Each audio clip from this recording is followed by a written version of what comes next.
Assalamualaikum warahmatullahi wabarakatuh. Pada kesempatan kali ini kami akan membahas tentang cara uji asumsi klasik. Nah, sebelum itu perkenalkan kami dari kelompok 4, anggota Vivi Alfiani, Surya, Selvi, Ramla, dan Megawati. Nah, kami dari program studi Pendidikan Matematika, Fakultas Keguruan dan Ilmu Pendidikan, Universitas Sulawesi Barat. Untuk lebih jelasnya, langsung saja kita masuk ke cara uji asumsi klasik.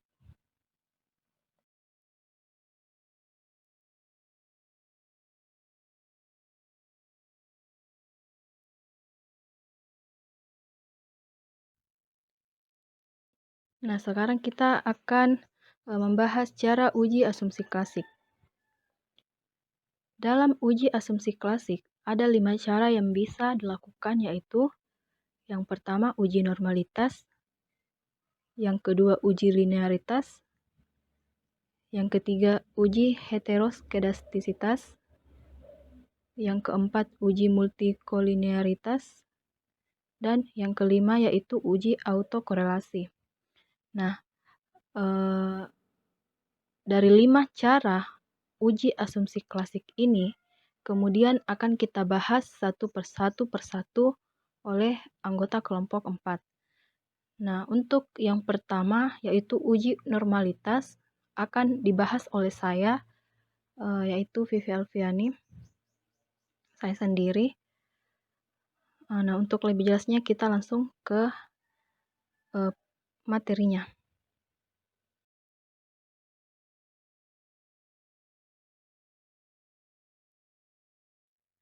Uji normalitas. Uji normalitas merupakan bagian dari uji asumsi klasik atau uji persyaratan dalam analisis regresi. Sesuai namanya, uji normalitas dilakukan untuk mengetahui apakah sebuah data dapat dikatakan berdistribusi normal atau tidak. Kenormalan distribusi sebuah data merupakan suatu keharusan yang mesti terpenuhi ketika kita hendak melakukan analisis statistik parametrik. Dalam hal ini adalah sebuah analisis regresi sederhana maupun berganda. Nah, pada percobaan kali ini, kita menggunakan uji normal probability plot, atau ada pula yang menyebutnya dengan nama uji pp-plot. Merupakan salah satu alternatif yang cukup efektif untuk mendeteksi apakah model regresi yang akan dianalisis dalam sebuah penelitian berdistribusi normal atau tidak. Untuk mendeteksi kenormalan nilai residu ini dapat dilakukan dengan cara melihat titik-titik plotting tersebut berada di sekitar garis diagonalnya atau tidak.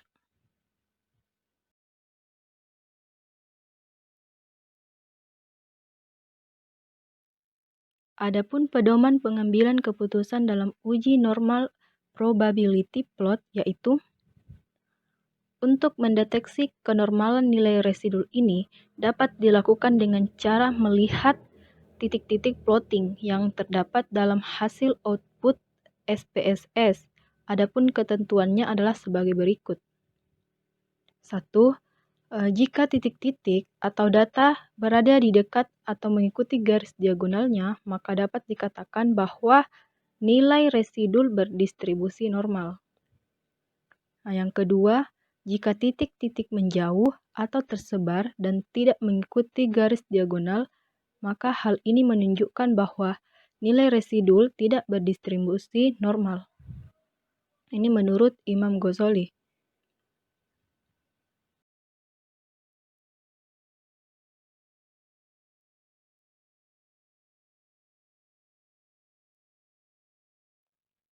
Nah, untuk lebih jelasnya, kita ke contoh uji normal probability plot. Nah, di sini kami mengambil judul penelitian, yaitu pengaruh motivasi belajar terhadap prestasi belajar siswa kelas 11 IPA 1 SMA 1 Majene. Dari judul penelitian diketahui yang menjadi variabel independen atau variabel X adalah motivasi belajar, sementara variabel dependen atau variabel Y yaitu prestasi belajar. Nah, adapun data yang akan kita uji normalitas dengan teknik probability plot adalah sebagai berikut. Nah, di sini ada datanya, bisa dilihat. Nah, jumlah sampel yang kita gunakan adalah 30 orang siswa. Data motivasi belajar diperoleh dari penyebaran kuesioner atau angket, sementara data prestasi belajar diperoleh dari nilai raport siswa pada semester 1. Nah, untuk lebih jelasnya kita langsung saja ke contoh uji normal probability plot dengan menggunakan SPSS.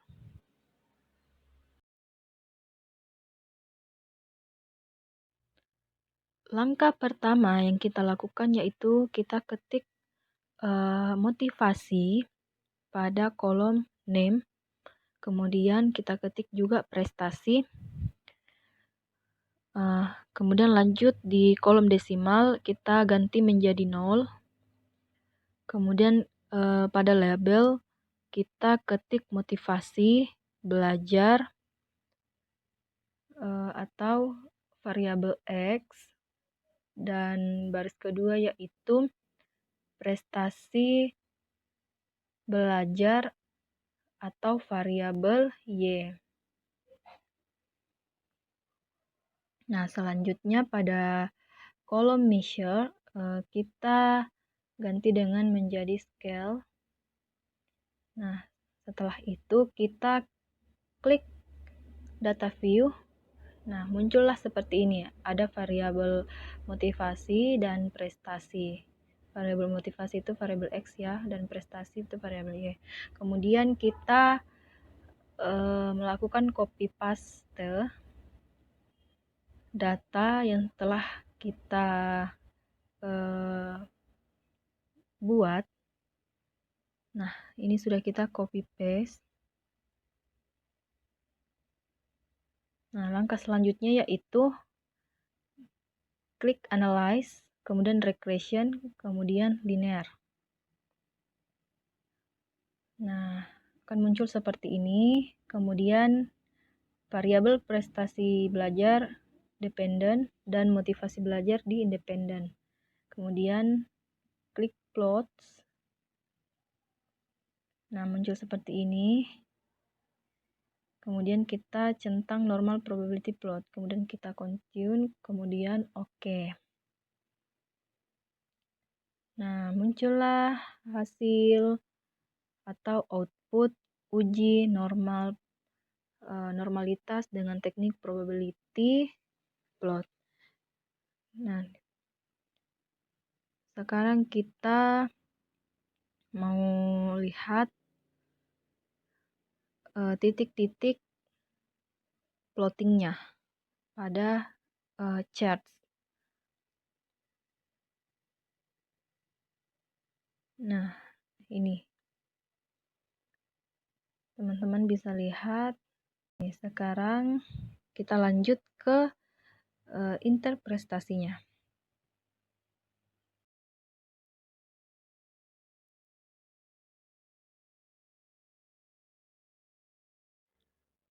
Nah, setelah kita melakukan uji normalitas dengan teknik probability plot, sekarang kita dapat menyimpulkan hasil dari uji normal probability plot dengan menggunakan SPSS, atau biasa disebut dengan interpretasi output uji normal probability plot dengan SPSS. Nah, yang dilihat adalah grafik atau charts. Bisa teman-teman lihat pada gambar. Nah, berdasarkan output chart di atas, kita dapat melihat bahwa titik-titik plotting yang terdapat pada gambar atau biasa kita sebut dengan normal PP plot of regression standardized residual selalu mengikuti dan mendeteksi garis diagonalnya. Oleh karena itu, sebagaimana dasar atau pedoman pengambilan keputusan dalam uji normalitas teknik probability plot, dapat disimpulkan bahwa nilai residu berdistribusi normal. Dengan demikian, maka asumsi normalitas untuk nilai residu dalam analisis regresi linear sederhana dapat terpenuhi.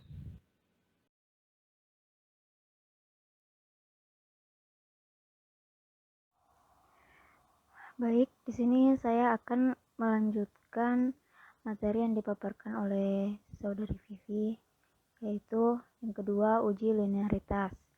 Nah, perlu kita ketahui bahwa uji linearitas merupakan bagian dari uji asumsi klasik dalam analisis korelasi dan analisis regresi linear atau model regresi.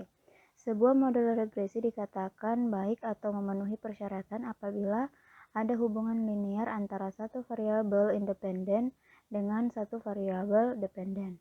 Linearitas dimaknai sebuah hubungan antar variabel seperti garis lurus atau membentuk pada garis linear.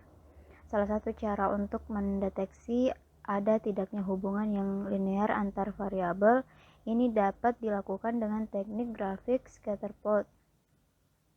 Nah, kemudian hubungan linear antara variabel independen dengan variabel dependen dapat bersifat positif atau negatif. Nah, hubungan positif disebut juga dengan hubungan searah. Hubungan positif antar variabel bermakna bahwa jika variabel independen mengalami peningkatan, maka variabel dependen juga akan mengalami peningkatan. Nah, sementara hubungan negatif disebut dengan hubungan tidak searah. Hubungan negatif antar variabel memiliki arti bahwa jika variabel independen mengalami peningkatan, maka variabel dependen akan mengalami penurunan. Ataupun sebaliknya, jika variabel independen mengalami penurunan, maka variabel dependen akan mengalami peningkatan.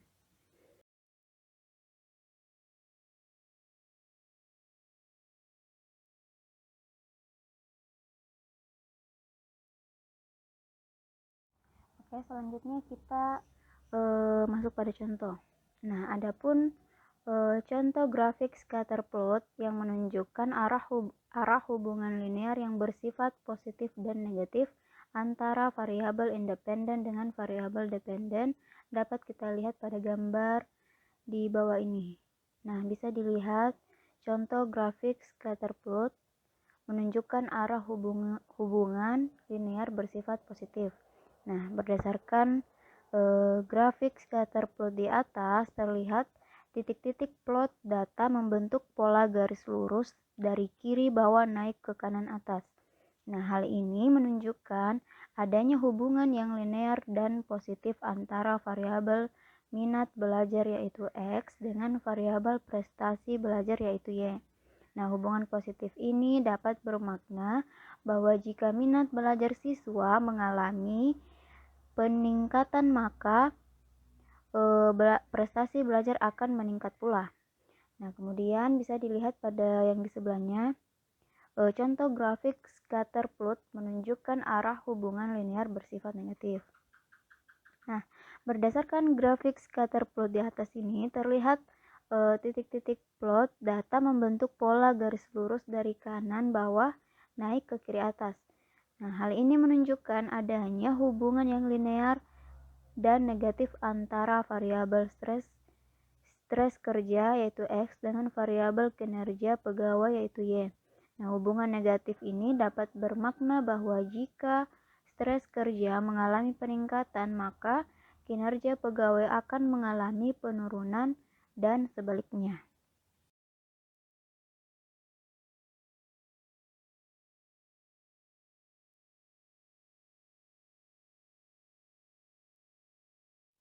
Oke, next.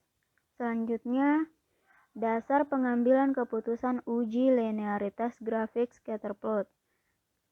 Menurut Singgi Santoso, asumsi atau persyaratan linearitas dalam model regresi dikatakan sudah terpenuhi jika terdapat pola yang jelas dari plotting data untuk menunjukkan arah hubungan positif atau negatif. Nah, sementara jika plotting data tidak membentuk pola yang jelas, maka asumsi linearitas tidak terpenuhi. Oke, bisa dilihat di bawahnya yaitu ada contoh uji linearitas grafik scatter plot. Nah, adapun judul penelitian, pengaruh motivasi belajar terhadap prestasi belajar siswa kelas 11 IPA 1 SMA Negeri 1 Majene. Nah, pengujian hipotesis ini menggunakan analisis linear sederhana yang bertujuan untuk mengetahui apakah variabel minat belajar X berpengaruh terhadap variabel prestasi belajar Y. Nah, adapun data untuk kedua variabel tersebut adalah, bisa kita lihat di sebelahnya ada tabel. Jumlah sampel yang kita gunakan itu adalah 30 orang siswa.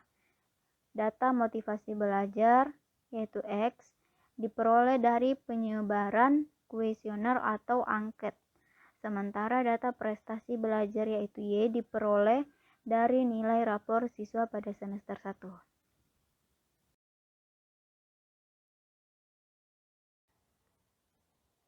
Kita pilih variabel view, kemudian pada kolom name kita isi variabel motivasi, kemudian prestasi. Kemudian untuk kolom desimalnya itu 2 kita ubah menjadi, nilainya kita ubah menjadi 0, masing-masing 0. Kemudian pada label motivasi kita isi dengan motivasi belajar dalam kurung X.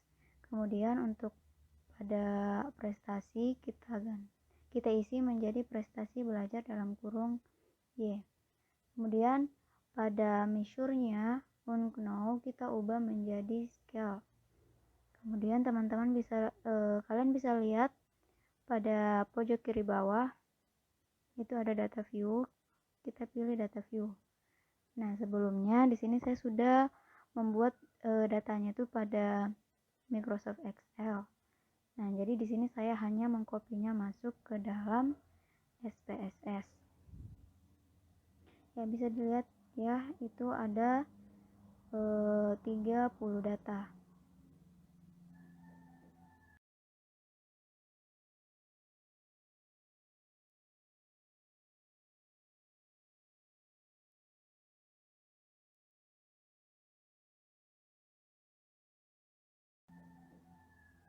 Nah, selanjutnya kita pilih graph, pilih legacy dialog, kemudian scatter, kemudian simple scatter, dan define. Prestasi belajar Y kita pindahkan pada Y-aksis, motivasi belajar pada X-aksis, kemudian klik OK. Maka akan ditampilkan grafiknya, grafik uji linearitas seperti ini. Ini grafiknya.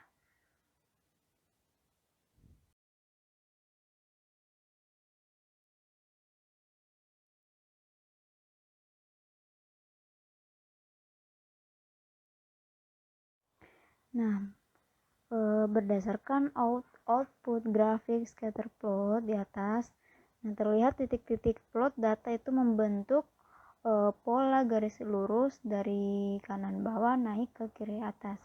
Nah, hal ini menunjukkan bahwa ada hubungan yang linear dan negatif antara variabel motivasi belajar X dengan variabel prestasi belajar Y. Nah, hubungan negatif ini berarti jika motivasi belajar siswa mengalami peningkatan, maka prestasi belajar siswa akan mengalami penurunan. Begitupun sebaliknya. Nah, karena terdapat hubungan yang linear antara variabel motivasi belajar X dengan variabel prestasi belajar Y, maka salah satu asumsi atau persyaratan untuk model regresi sudah terpenuhi. Oke, terima kasih.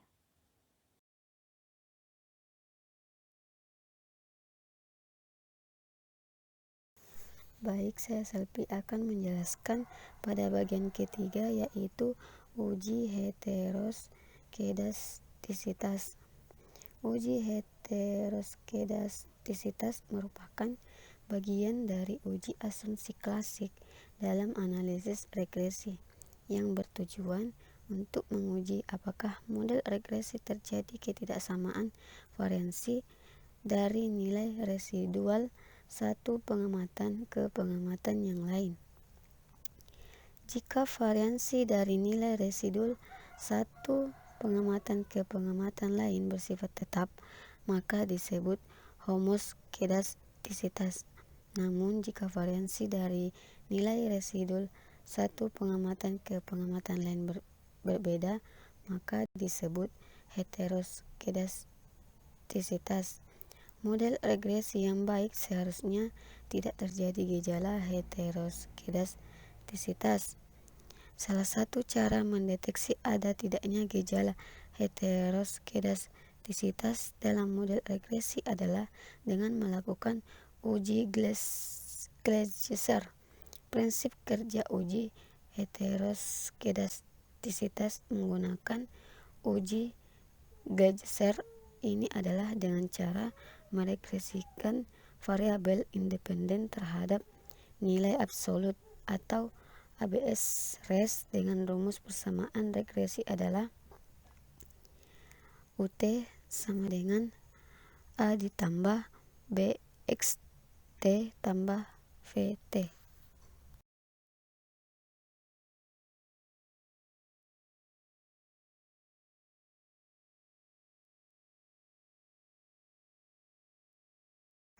Dasar pengambilan keputusan uji heteroskedastisitas atau Gleiser.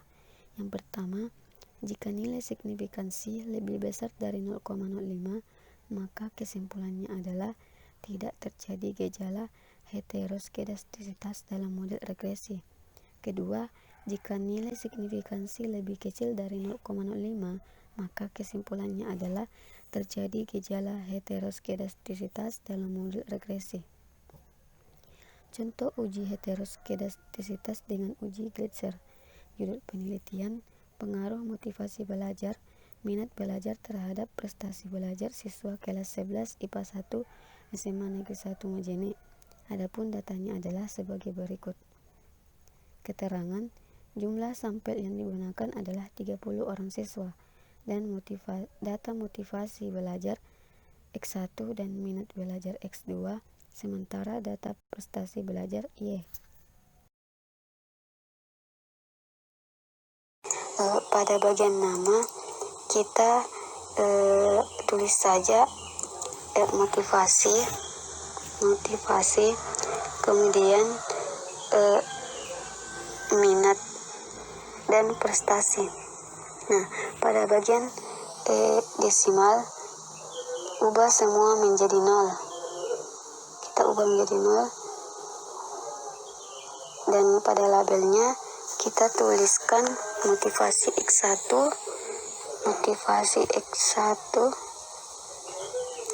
dan minat X2, kemudian minat X2, kemudian prestasi itu Y. Nah, pada bagian measure ganti menjadi scale.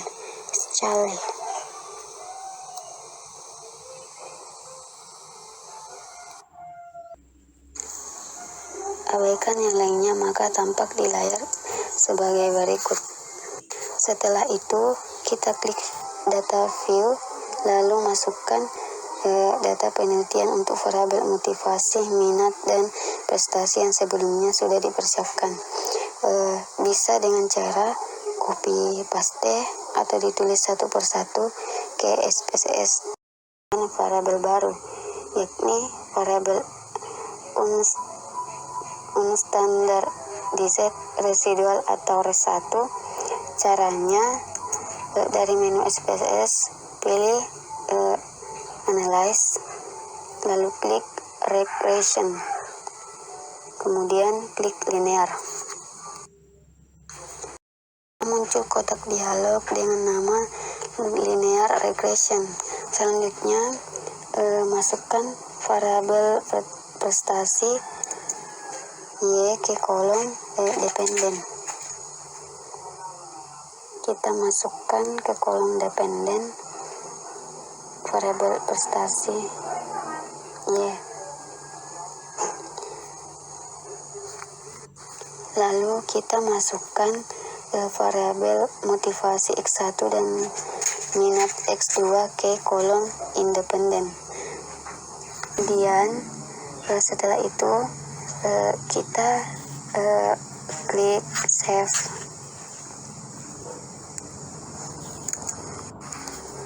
Muncul dialog dengan nama linear regression. Save. Selanjutnya pada bagian residuals berikan tanda centang pada understand DZ. Selanjutnya kita klik OK. Abaikan saja ada output SPSS yang muncul.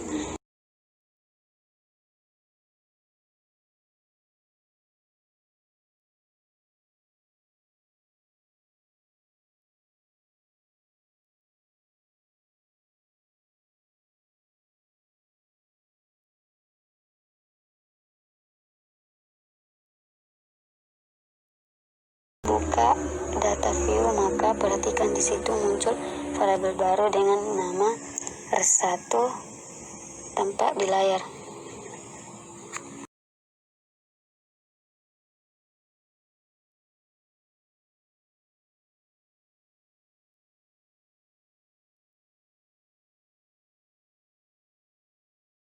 Transforman, lalu klik compute variable, maka muncul dialog compute variable. Selanjutnya pada kotak target variable lalu tuliskan ABS res.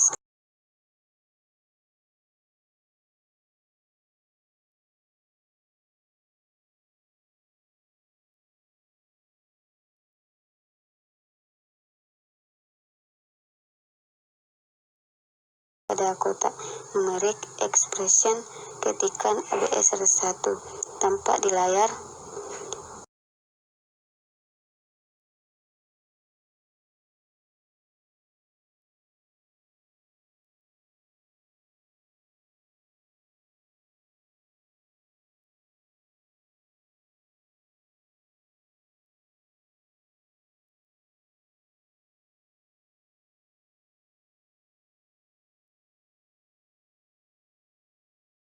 Kemudian klik OK.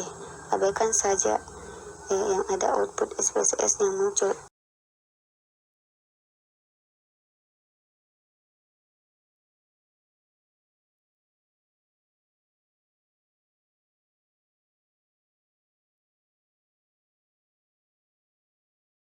Dengan nama ABS res tampak di layar. Selanjutnya kita akan melakukan uji Belzer untuk persamaan regresi motivasi X1 dan minat X2 terhadap variabel absolut residual atau ABS res.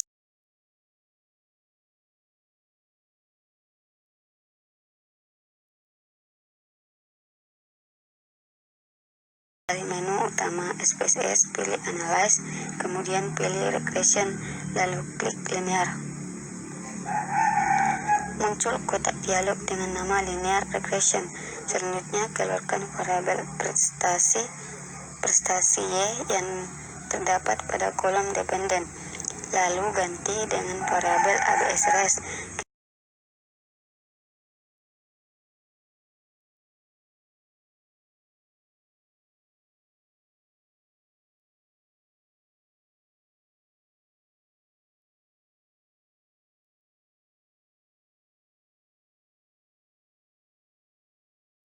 Kemudian klik Save.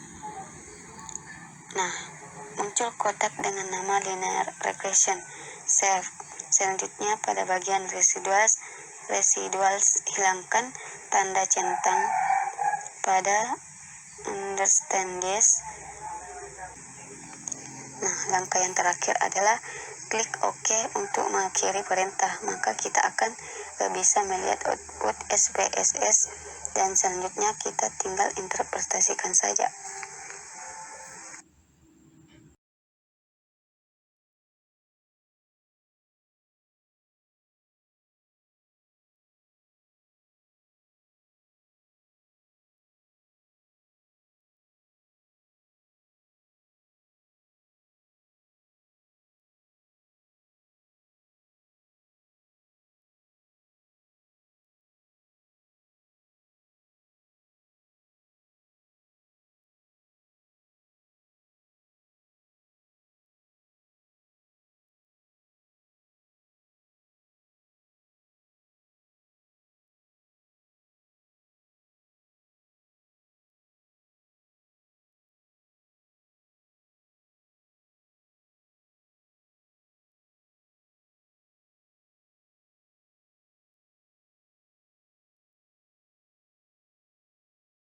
interpretasi uji heteroskedastisitas dengan uji Klitzer.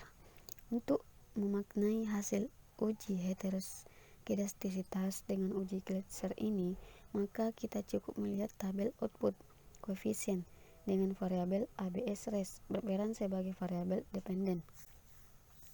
Berdasarkan output di atas, diketahui nilai signifikansi untuk variabel motivasi X1 adalah 0,513, sementara nilai signifikansi untuk variabel minat X2 adalah 0,950.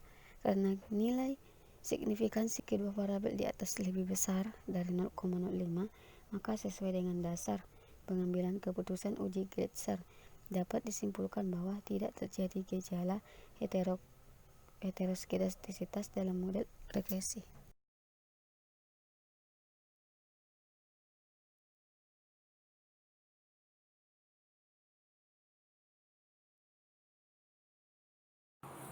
Assalamualaikum warahmatullahi wabarakatuh. Perkenalkan, nama saya Ramlah. Di sini saya akan menjelaskan tentang uji multikolineritas. Nah, di sini uji multikolineritas itu merupakan bagian dari uji asumsi klasik atau normalitas dan heteroskedastisitas dalam analisis regresi linear berganda. Tujuan digunakannya uji multikolineritas ini adalah untuk menguji apakah model regresi ditemukan adanya korelasi atau hubungan kuat antar variabel bebas atau variabel independen. Model regresi yang baik seharusnya tidak terjadi korelasi di antara variabel bebas atau tidak terjadi gejala multikolineritas. Nah, untuk mendeteksi ada tidaknya gejala multikolineritas dalam model regresi, maka dapat dilakukan dengan beberapa cara, yaitu yang pertama, melihat nilai korelasi antar variabel independen. Yang kedua, melihat nilai condition index dan eigenvalue. Ketiga, melihat nilai tolerance dan variance inflating factor. Yang keempat, melihat nilai tolerance dan variance inflating factor atau VIF. Nah, pada kesempatan kali ini saya akan mempraktikkan cara melakukan uji multikolineritas dengan melihat nilai tolerance dan VIF menggunakan program SPSS.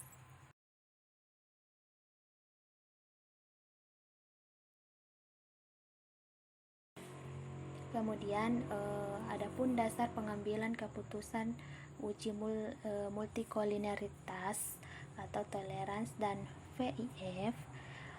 Pedoman keputusan berdasarkan nilai toleransi. Yang pertama, jika nilai toleransi lebih besar dari 0,10, maka artinya tidak terjadi multikolineritas dalam model regresi. Yang kedua, jika nilai toleransi lebih kecil dari 0,10, maka artinya tidak terjadi multikolineritas dalam model regresi. Kemudian, pedoman keputusan berdasarkan nilai VIF atau variance inflation factor.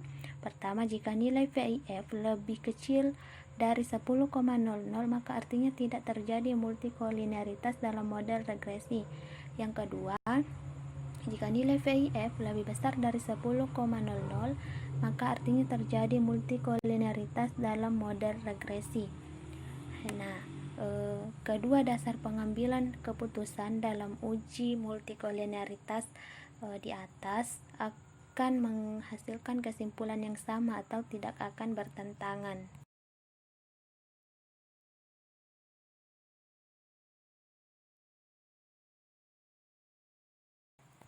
Kemudian kita masuk di contoh uji multikolineritas tolerance dan VIF dalam model regresi.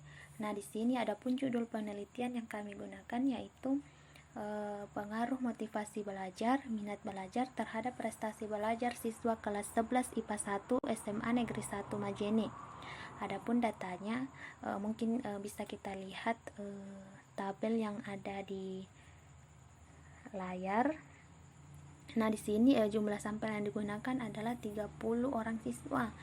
Data motivasi dan minat diperoleh dari penyebaran kuesioner atau angket, sementara data prestasi belajar diperoleh dari nilai rapor siswa pada semester 1. Bagian NEM kita tuliskan masuk motivasi, minat, dan prestasi.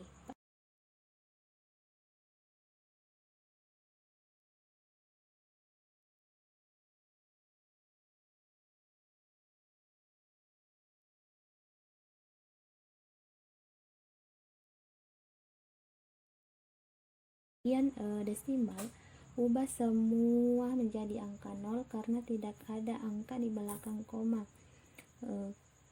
Kemudian pada bagian label kita tuliskan masuk motivasi X1, minat X2, dan prestasi Y.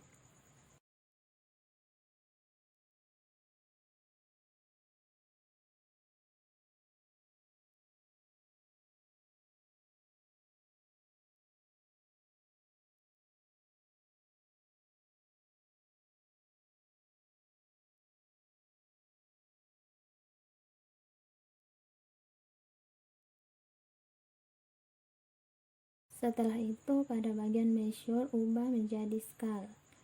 Nah, di sini untuk opsi yang lain kita biarkan tetap default, jadi kita tidak merubah apapun pada pilihan yang lain. Maka tampak di layar adalah proses pemberian nama dari variabel penelitian. Setelah itu kita klik data view. Nah, di sini sudah ada motivasi, minat, dan prestasi. Lalu kita masukkan data motivasi, minat, dan prestasi yang sudah kita persiapkan tadi. Bisa langsung kita copy paste atau ditulis satu persatu.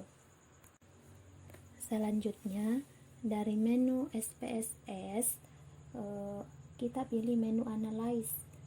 Kemudian pada bagian submenu regression kita pilih linear.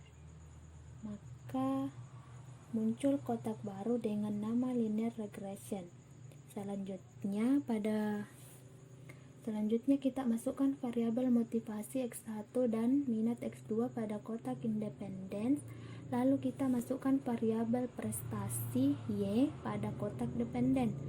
Kemudian pada bagian method pilih enter lalu klik statistik. Maka di layar akan muncul tampilan dialog linear regression statistik. Kita aktifkan pilihan dengan cara mencentang pada covariance matrix dan collinearity diagnostic.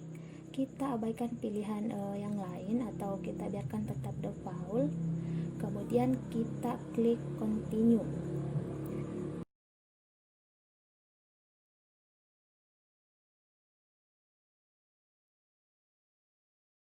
Kita klik OK, maka muncul output SPSS dengan judul regression.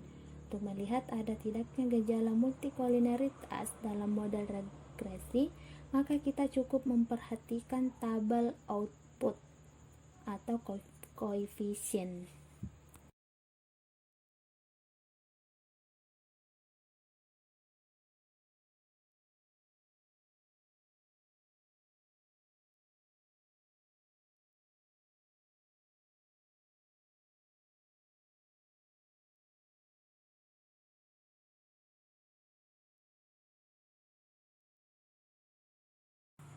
Jadi interpretasi dari uji multikoliniaritas, toleransi, dan PIF dalam model regresi yaitu dasar pengambilan keputusan dalam uji multikoliniaritas ini dapat dilakukan dengan cara melihat toleransi dan PIF berdasarkan tabel output koefisien.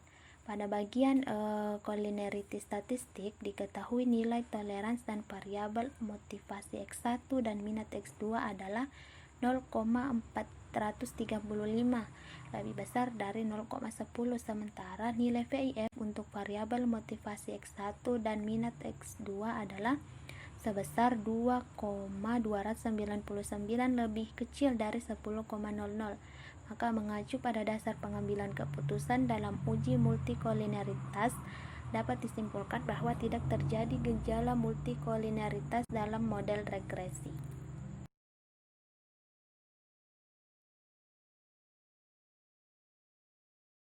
Baik, terima kasih atas kesempatan yang telah diberikan kepada saya. Perkenalkan, nama saya Megawati, NIM H0218503. Nah, di sini saya akan melanjutkan materi yang telah dipaparkan oleh teman saya, yaitu yang kelima, uji autokorelasi. Uji autokorelasi merupakan bagian dari uji asumsi klasik dalam kurung normalitas, multikolinearitas, linearitas, dan heteroskedastisitas dalam analisis regresi linear sederhana maupun berganda. Uji autokorelasi bertujuan untuk menguji apakah model regresi linear terhadap korelasi antara kesalahan pengganggu pada periode T dengan kesalahan pengganggu pada periode T dikurang 1 sebelumnya. Jika terjadi korelasi, maka dinamakan ada problem autokorelasi. Model regresi yang baik adalah regresi yang bebas dari gejala autokorelasi.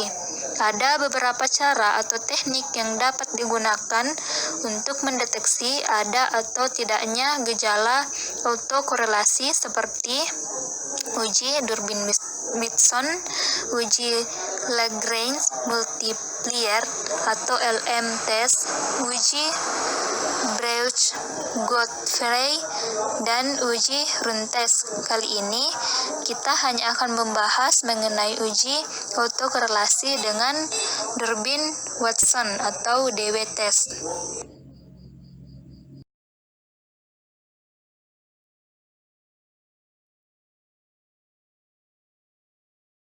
Kemudian, dasar pengambilan keputusan uji autokorelasi dengan Durbin-Watson atau DW test.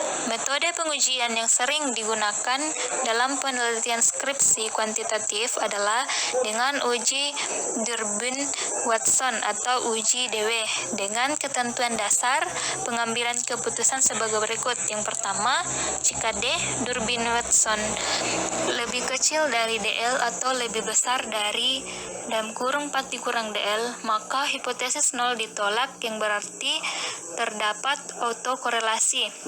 Kemudian yang kedua, jika D Durbin-Watson terletak di antara DU dan dalam kurung 4 dikurang DU, maka hipotesis 0 diterima, yang berarti tidak ada autokorelasi. Kemudian yang ketiga, jika D Durbin-Watson terletak di antara DL dan DU, atau di mana di antara 4 kurang DU dan 4 dikurang DL, maka tidak menghasilkan kesimpulan yang pasti.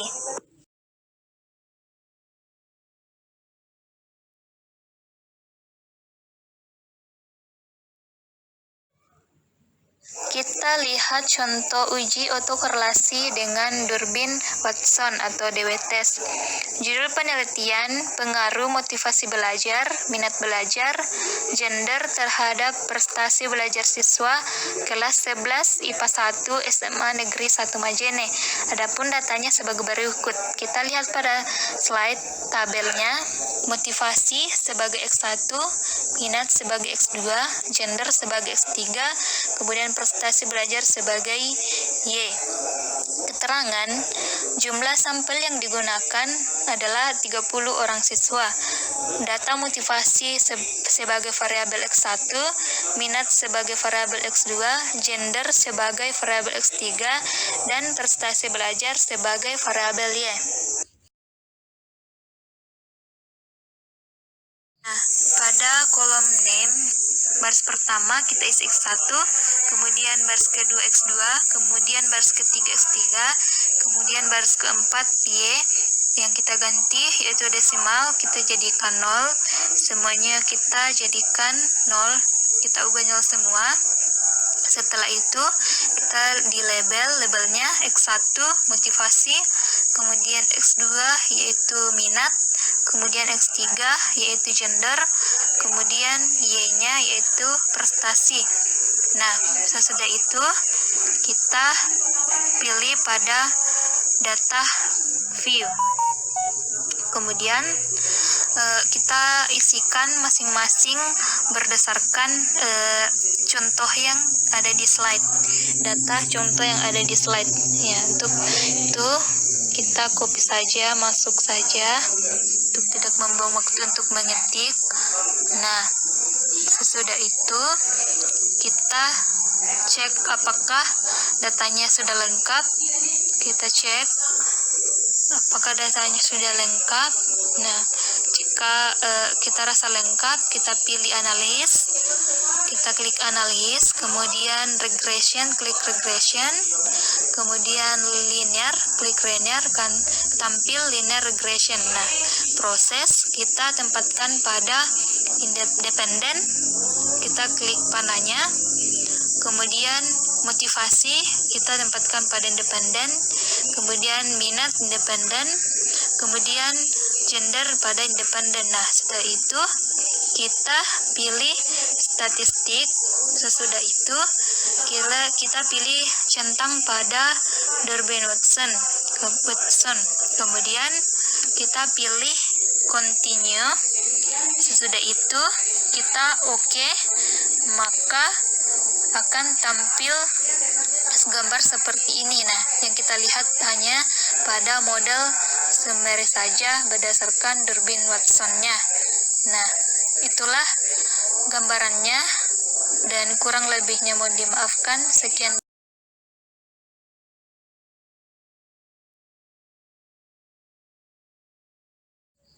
Maka, interpretasi uji autokorelasi dengan Durbin-Watson atau DWTest, kita lihat pada slide gambarnya. Berdasarkan tabel output model summary di atas, diketahui nilai Durbin-Watson D adalah sebesar 1,638. Selanjutnya, nilai ini akan kita bandingkan dengan nilai tabel Durbin-Watson pada signifikansi 5% dengan rumus K berbanding N. Adapun jumlah variabel independen adalah 3 atau K sama dengan 3, sementara jumlah sampel atau N sama dengan 30, maka K berbanding N sama dengan 3 berbanding 30. Angka ini kemudian kita lihat pada distribusi nilai tabel Durbin-Watson, maka ditentukan nilai DL sebesar 1,214 dan DU sebesar 1,650. Lihat gambar distribusi nilai tabel Durbin-Watson. Nah, untuk tabel D atau Durbin-Watson pada taraf signifikansi 0,05, kita lihat pada slide pada gambar yang tertera. Kita perhatikan K sama dengan 3 dan jumlah data yaitu 30, maka nilai Durbin-Watson D sebesar 1,638, lebih besar dari batas atas DL, yakni 1,214 dan kurang dari 4 kurang DU atau 4 kurang 1,214 sama dengan 2,786. Maka sebagaimana dasar pengambilan keputusan dalam uji Durbin-Watson di atas, dapat disimpulkan bahwa tidak terdapat masalah atau gejala autokorelasi.